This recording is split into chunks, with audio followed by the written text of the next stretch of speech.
This is the Franchise QB Podcast, where we empower entrepreneurs to win big in franchising. We huddle up weekly to educate our audience about the most successful small business model ever created, franchising.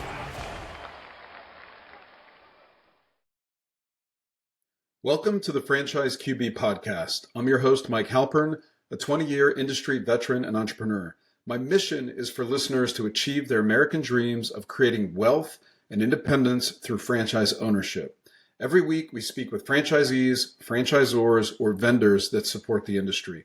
Thank you for joining us, and let's get started. Joining us in the huddle today is Justin Waltz, brand president of Junkluggers. Welcome to the show, Justin. Thanks for having me, Mike. Absolutely. So you have a really interesting history. You've been in franchising for 20 years with brands, household brands like 1-800-GOT-JUNK, Handyman Connection, College Hunks, Hauling Junk and Moving, and Big Blue Swim School, to name a few. After working for a high-volume restaurant in Baltimore doing $5 million AUV, you started driving a truck and getting into the hauling space way back in 2005. And I have a great deal of respect for people that are in the high-volume restaurant space and know how challenging that is. So if you can do that, you can kind of do anything. So that's great that that's a big part of your background. You're now the brand president for Junkluggers, which is a sustainable junk removal service in the Authority Brands franchise portfolio. Tell us about your journey in the junk removal segment and in franchising. Yeah, great. Thanks so much for having me.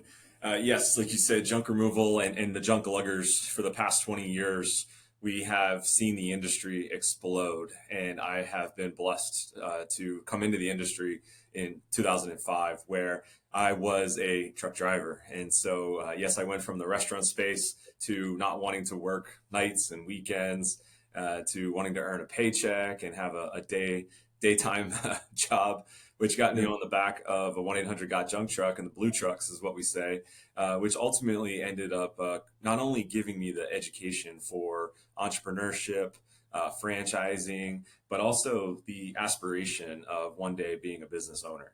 And so it was really blessed to come into the organization as a driver. So I support the dreamers. I always support those that have really big vision, big goals, big aspirations.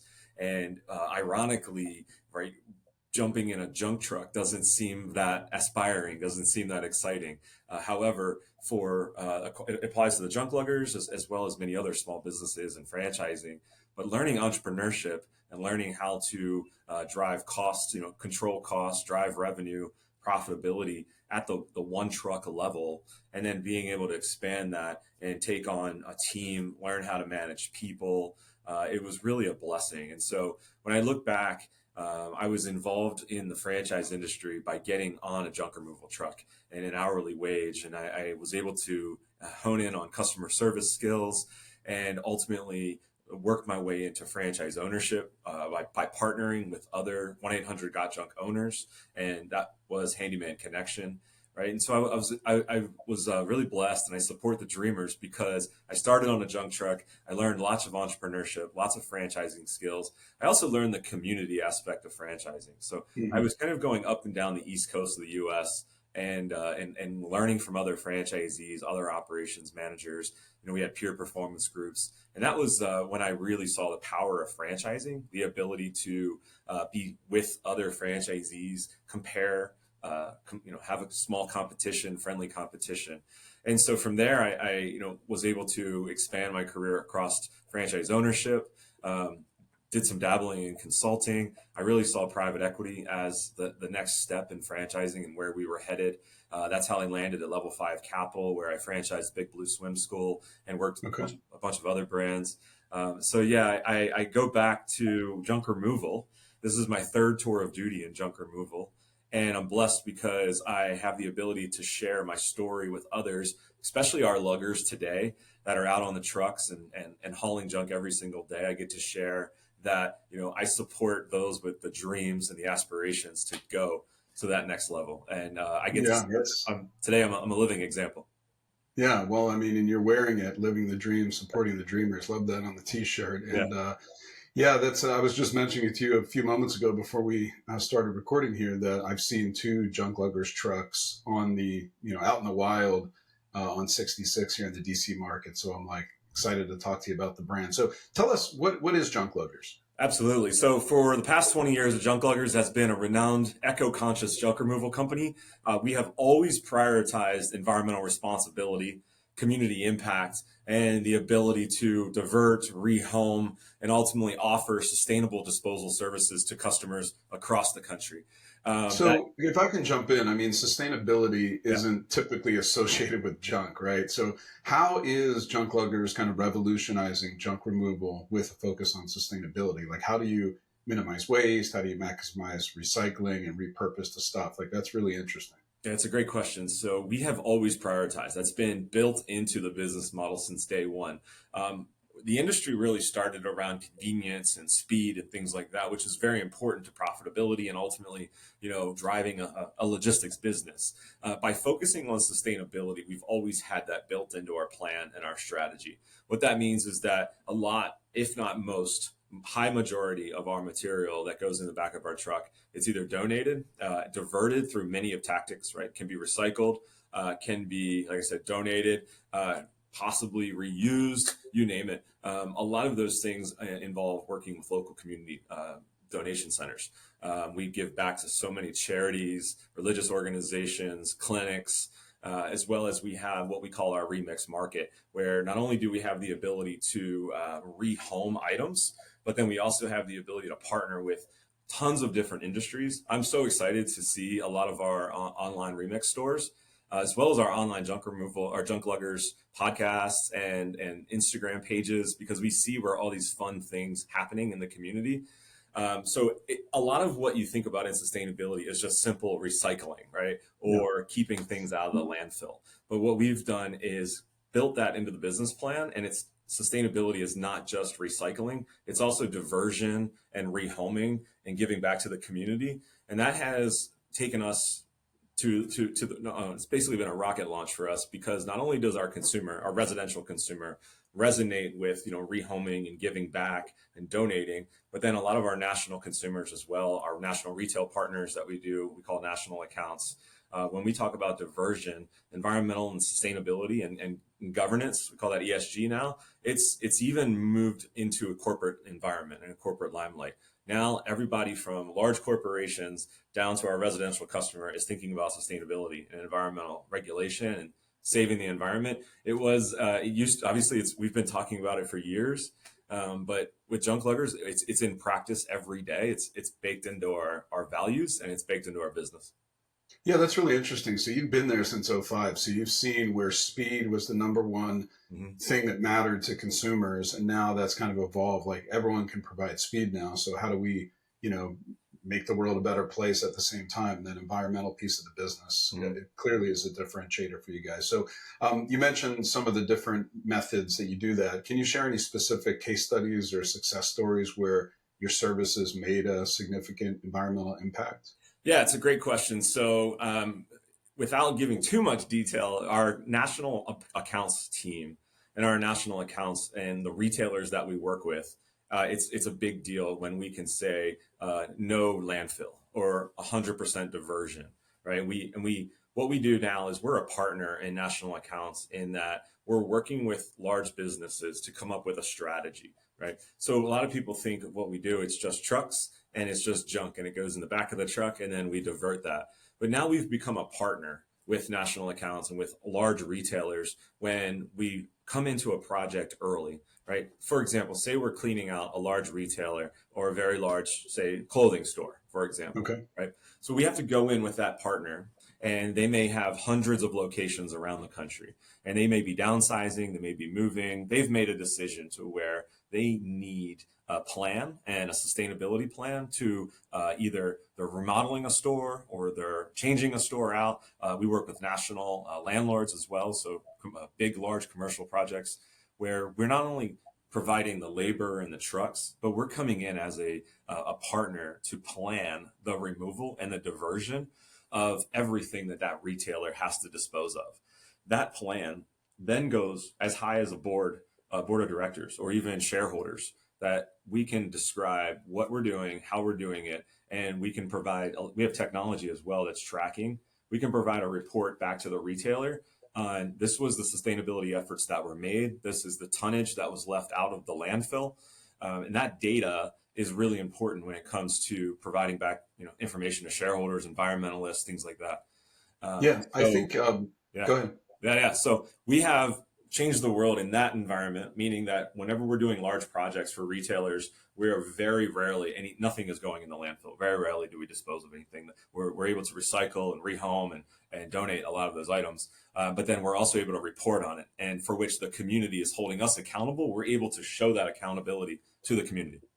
Yeah, and it's interesting because when you think of a concept in the junk space, you think residential. You think going to someone's house, cleaning out their attic, their garage. Right. But there's a huge commercial application that you just kind of talked about. So, to that end, what is the market size for Junkluggers? Is this a multi-billion-dollar industry? We do, yeah. So I always think about the residential moving business, right? And I think about junk removal as a whole as maybe 30 or 40-year-old industry and just coming into toddler years or just starting to walk. I look at the residential moving business, $86 billion business. I look at junk removal as we have $10-20 billion or more in residential junk removal as well as commercial junk removal. And what excites me and gets me excited is not only are the corporations and large businesses and the commercial side of our business is really focused on environmental and sustainability and governance. And then our residential business is growing like crazy. Reason being is we're seeing a lot more brand awareness. We're also seeing a lot more awareness for the industry. And consumerism is not slowing down. We're still consuming in-home goods. We're still buying furniture. There's still a market for items every day in the home. I don't think AI or technology is going to replace our couches and our bedroom sets and the way that we live our lives every day. And so both sectors of our business, our residential and our commercial business, both of those lines of business get me very excited for the future. Yeah, it sounds like there's a huge market for it. So what do you see as some of the biggest challenges facing your industry today? Yeah, it's a great question. I think biggest challenges right now are competition, softness in the consumer environment, right? Future of what is home transactions, right? Our business, we reflect on home transactions, right? And we know the housing market's going through some funny stuff right now. With that said, there's a lot of pent up demand. And so I think that when housing transactions start to pick up, our business starts to pick up. Especially on the residential side, right?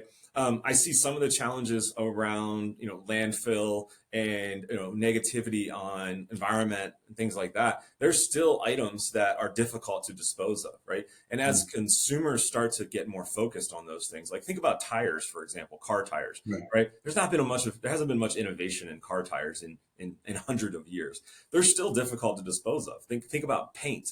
Think about other items that we use on a daily basis, plastics, things like that. So when I think about the challenges in the industry, I see some of those challenges being things that are just out of our control, and we will work through those. And that's why I really love our commercial business. I think it helps the volatility of the residential consumer because I see commercial, whether it's large retail or local commercial or regional businesses, still continuing to invest and grow, which we support. But I also see that residential consumer, not much transactions happening in today's market from a residential perspective, meaning moving or buying homes. When that residential market picks back up, it's going to be a massive rush back to cleaning out the home and moving and upsizing it from a family perspective. And then I look at the things that we can control. I look at environmental areas that we have not made much improvement on. And that's where our partners and our team here are focused on solving. And that's really exciting, right? So we're working on some really cool things behind the scenes that we'll be able to roll out to our franchise partners in the environmental side, because that's always been baked into our business model. And that's where we're going to be innovative leaders, is that we're going to have solutions and we're going to start talking about solutions and we can partner with big things, right? And I'm talking thinking big. And so I like to read articles about how are we cleaning up junk in space, right? There's a huge oceanic plastic removal project going on. Right. So this is innovation in the sustainability space that when you think about just junk removal, you don't think about, oh my gosh, this is this environmental partner that's looking at the future of diversion. But that's where we're headed. That's really cool. Yeah. So someone really like loves the model. They want to be a franchise partner and kind of participate in all this innovation and do something good, make money while giving back, so to speak. How does a Junkluggers franchise owner generate revenue? What are the main revenue streams that they enjoy as a Junkluggers partner? That's awesome. I'm glad you asked. Thank you so much. So the junk removal business, we're hyper local. And so when I think about what makes a successful franchise partner, it's getting local and really being a part of the community, right? Our business, we have residential junk removal services, right? That's the bulk trash pickup of single item all the way up to multiple truckloads, which can include home cleanouts, garage cleanouts, basements, you name it, And I know properties. this is kind of a novice question, Yeah, but go like for if it. I, engage you guys to come out as a consumer and clean out the basement or the attic, does your crew handle everything? Is it kind of turnkey? It's turnkey, point and click, I like to say. Right? We walk around the home with you. We do an evaluation. You point, we take it away. Very little effort required on your part. We go anywhere in the home. We go in the attic. We go in the basement. We go through the backyard. We leave the truck on the front driveway. Always going to have two luggers in the home, uniformed, collared shirt, bright, beautiful green truck, fully insured, professional. You're going to get a text message confirmation. You're going to call before your appointment. So we're really turnkey, as well as we have to add that hospitality approach. And yeah, coming from hospitality is you're going to get a quality customer service experience as well. Very cool. Yeah. So to answer your question one more time, we have that junk removal service. That's the residential consumer. We also have our commercial business. We have national accounts and we have a local commercial program. We have over 20 different channels of referral partners that we train and advise. And we actually have, peer groups where people learn how to build their local businesses.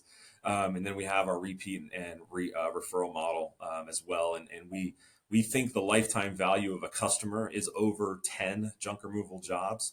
I see that a customer comes in, it might start with a television removal, then they might get a bigger home, or they might upsize the family, need to make more room, so cleaning out a closet or a garage or a bedroom, and then moving on, bigger family, bigger opportunities. And so what we see is that there is a long opportunity to build relationships with customers on both the customer side, consumer residential side, and our national account side. So our repeat and our referral work is really important to me because we continue to drive the LTV, the lifetime value of a customer, which is how we're going to build our business and ultimately world domination. That's awesome. So with the national accounts, if there's a restaurant, for example, that's looking to exit a space and they happen to be in a franchise owned market, that referral is going to come to the local owner to go there and handle that job. Correct. And our national accounts team is full service as well. And so our franchisees, they love it. They benefit from that. But we have a national accounts sales team. We also have a national accounts dispatch and coordination team. So not only are we supporting the relationship of that national restaurant provider, on the back end, that national restaurant gets one point of contact. They have one POC back to our team, our corporate team. And then we dispatch and place the project on the calendar of the franchise owner. We have standard operating procedures for every project. We have pictures. We have single point of contact at the location. So it's full service soup to nuts for the franchise owner. Oftentimes, franchise owners wake up in the morning and national accounts jobs are on their calendar, and That's awesome. they had nothing. They didn't have to do anything for it. Very cool. Yeah. So let's talk about the labor model for a franchise owner. I know it changes as they scale and add additional trucks, but when you're launching as a new franchise owner in a new territory, how many trucks are we talking? You mentioned 2 luggers per truck. What does the team look like when you start? It's a great question. So small territories. If we're talking 1 or 2 territories, our territories are robust for that fashion. So 300,000 to 400,000 in population is one territory. Most franchisees start out with 1 to 2. That's going to be 1 truck per territory when you start. It's going to be 2 luggers in the truck. Our business hours are Monday through Saturday. Okay. Our luggers earn hourly wage, plus there is a commission element of our business, which gives folks a little bit more incentive so that we can put the best folks in the trucks every day and really drive that hospitality. And our luggers also earn gratuity. So we tend to do really well in attracting our labor force. Our competition might be like Uber or DoorDash or something like that. And our luggers have the ability to go out and change lives. The day is never the same. They find awesome items and get to sort through fun stuff, earn gratuity, and ultimately be out and about every single day. And so the labor component of our business, and I've been in this business for a long time, 19 years, and I've been on the truck myself. The labor component, it does shift, but with the ability to build culture locally, put luggers in a truck and then give them the opportunity to operate that truck like their own small business. And then ultimately have them they get to earn a living. We find that we get a really great opportunity at the labor force. Very cool. Yeah, so I wanted to segue into training and support for a franchise owner, and I guess that translates down to training for the luggers because, there's obviously like a culture you guys bring to the table and a way of doing business. So how does that kind of get filtered down to the actual luggers themselves, and how does the franchise owner get trained and supported when they launch? Yeah, that's great.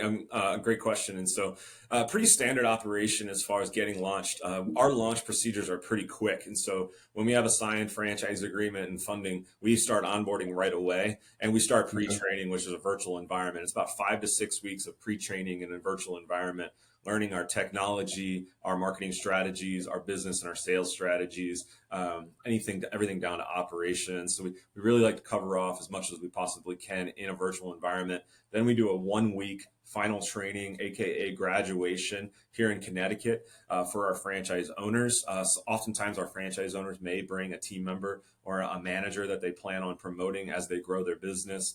So we train both managers, team members, and franchisees. They get to come to Connecticut and be a part of our culture here, meet our entire team. 90% of our team is here, so they get to spend time with all of us and really see the power that's behind them. And then what I'm really excited about, and I talk about a lot with our franchise owners, is our ongoing training and our ongoing communication. I'm a very big believer in communication. So not only are we talking about initial training, but building culture, both for franchise owners and luggers, is our ongoing communication. What I like to say, we're kind of a 24/7 news channel. So we have multiple opportunities a week to participate in roundtables, learning opportunities, strategic opportunities in building the business locally, updates nationally. We do 4 State of the Junks a year, which is my presentation to the franchise system. So for me, continuing our training and education around safety, ESG, diversion, you name it, like we cover off so many topics.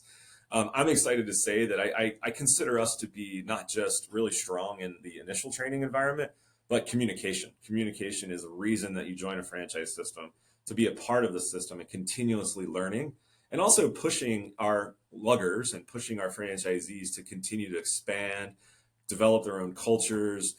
We teach leadership opportunities like EOS and traction to our franchisees so that they can expand that down to their businesses. And then myself, I just finished a 19-city world tour.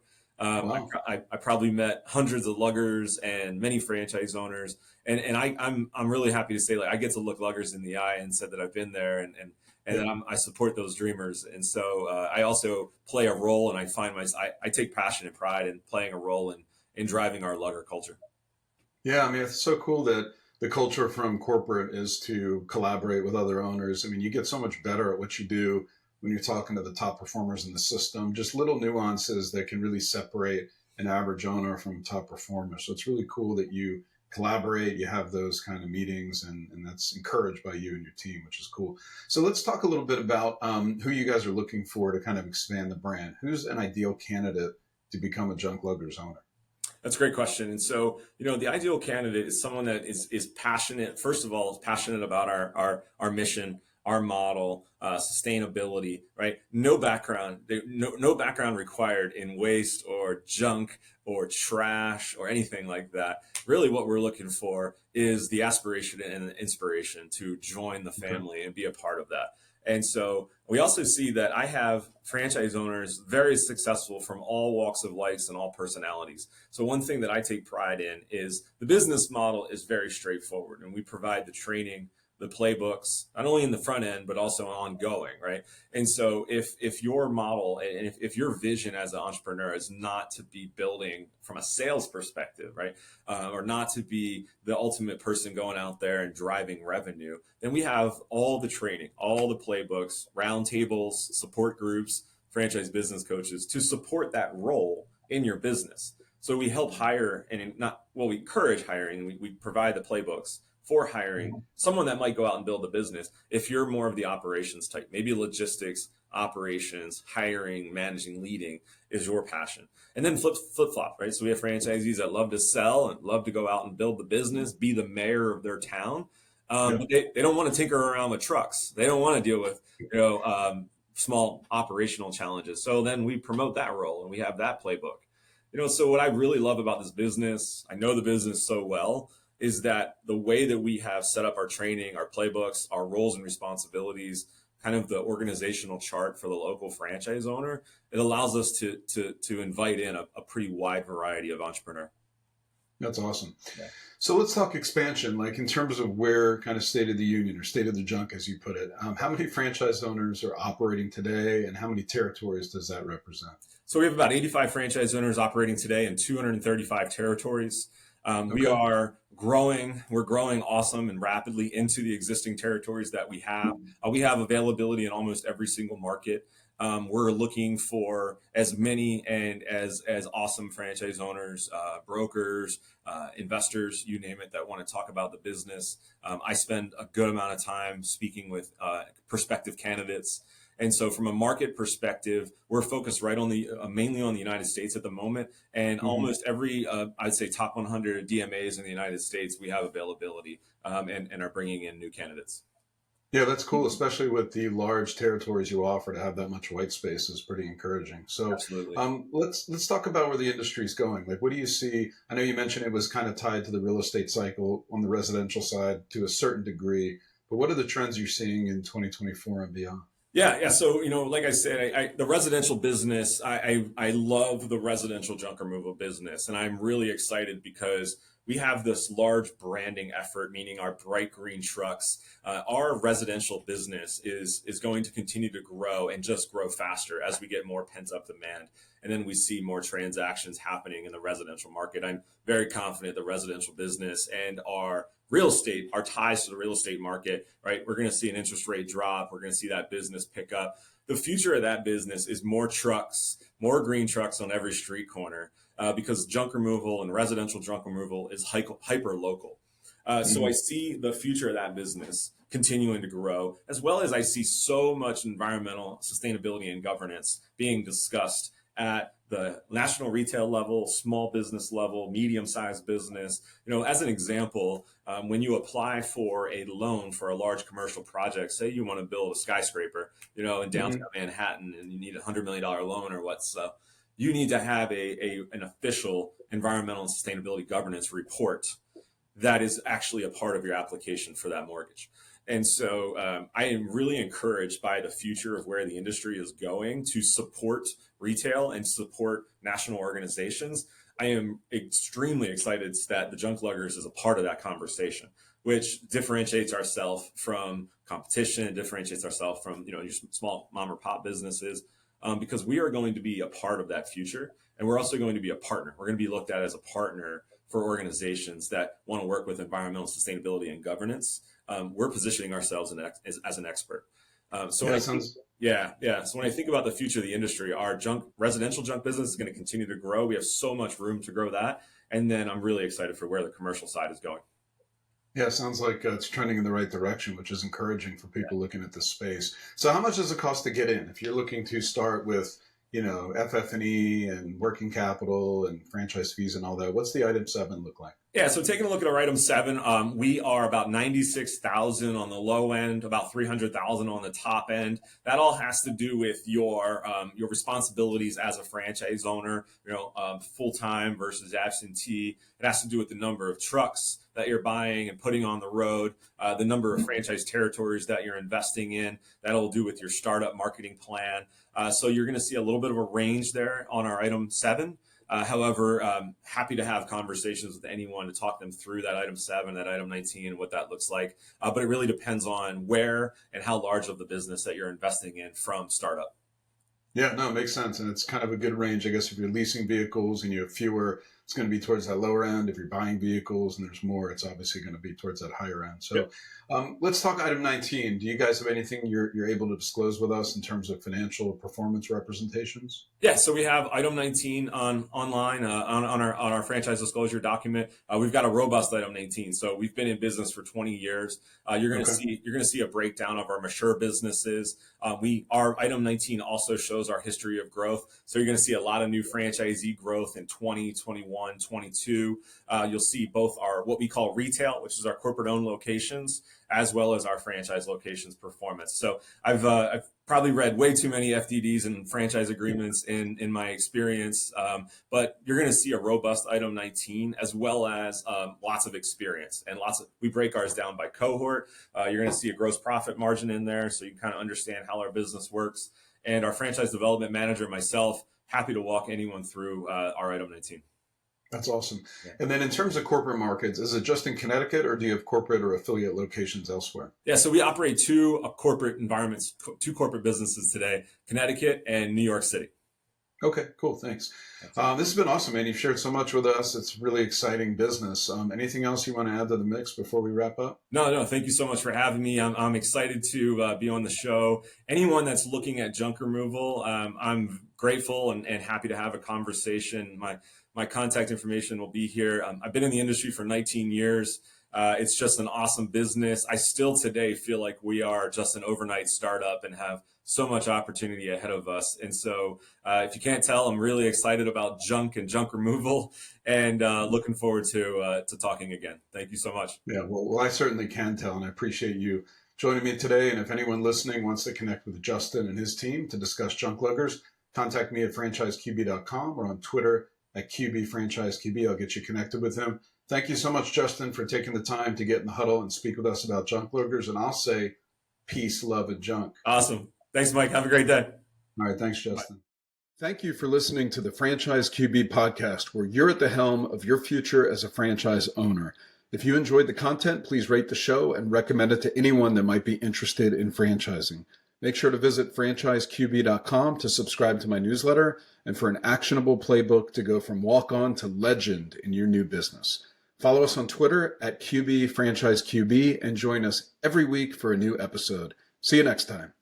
Visit franchiseqb.com to take the next step of your journey towards wealth, independence, and franchise ownership. And remember, when working for the man gets old, you must do something bold. Thank you for listening.